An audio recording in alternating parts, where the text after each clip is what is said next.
श्रवण कुमार का कथा। पौराणिक युग में शांतनु नामक एक सिद्ध साधु थे। इनकी पत्नी भी एक सिद्ध धर्मपरायण नारी थी। कहानी उस समय की है जब शांतनु और उनकी पत्नी बहुत वृद्ध हो चुके थे और उनकी आंखों की रोशनी भी चली गई थी। इन दोनों का एक पुत्र था जिसका नाम था श्रवण कुमार। श्रवण कुमार बहुत ही सरल स्वभाव का व्यक्ति था। माता पिता के लिए उसके मन में बहुत प्रेम एवं श्रद्धा थी। वो दिन रात अपने माता पिता की सेवा करता था। अपने माता पिता का बच्चों की तरह लालन पालन करता था। उसके माता पिता भी स्वयं को गौरवशाली महसूस करते थे और अपने पुत्र को दिन रात हजारों दुआएं देते थे। कई बार दोनों एक दूसरे से कहते कि हम कितने धन्य हैं कि हमें श्रवण जैसा मातृभक्त पुत्र मिला, जिसने स्वयं के बारे में ना सोचकर अपना पूरा जीवन वृद्ध नेत्रहीन माता पिता की सेवा में लगा दिया।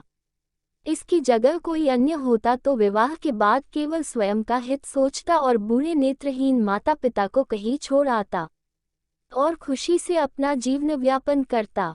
जब ये बात श्रवण ने सुनी तो उसने माता पिता से कहा कि मैं कुछ भी भिन्न नहीं कर रहा हूँ, यह मेरा कर्तव्य है।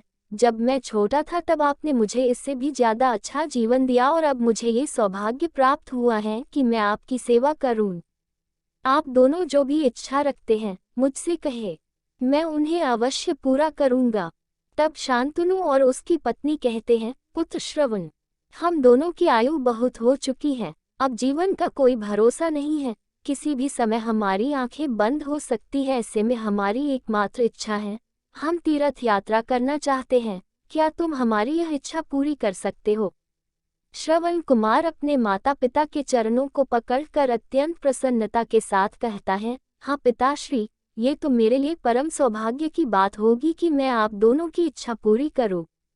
श्रवण अपने माता पिता को तीर्थ करवाने हेतु एक कांवड़ तैयार करता है जिसमें एक तरफ शांतनु एवं दूसरी तरफ उनकी पत्नी बैठती है और कांवड़ के डंडे को अपने कंधे पर लादकर यात्रा शुरू करता है।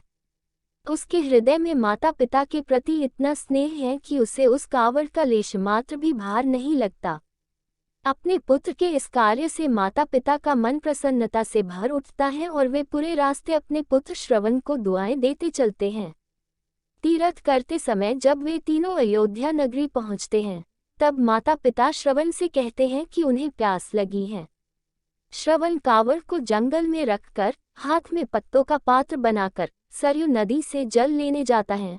उसी समय उस वन में अयोध्या के राजा दशरथ आखेट पर निकले थे और उस घने वन में वह हिरण को शिकार बनाने के लिए उसके पीछा कर रहे थे। तभी उन्हें घने जंगल में झाड़ियों के पार सरयू नदी से पानी के हलचल की आवाज आती है। उस हलचल को हिरण के पानी पीने की आवाज समझकर महाराज दशरथ शिकार के उद्देश्य से तीर चला देते हैं और उस तीर से श्रवण कुमार के हृदय को आघात पहुंचता है, जिससे उसके मुंह से पीड़ा भरी आवाज निकलती है, जिसे सुन दशरथ स्तब्ध रह जाते हैं और उन्हें अनहोनी का एहसास होता है और वे भागकर सरयू नदी के तट पर पहुंचते हैं, जहां वे अपने तीर को श्रवण के हृदय में लगा देख भयभीत हो जाते हैं और उन्हें अपनी भूल का एहसास होता है। दशरथ श्रवण कुमार के समीप जाकर उससे क्षमा मांगते हैं।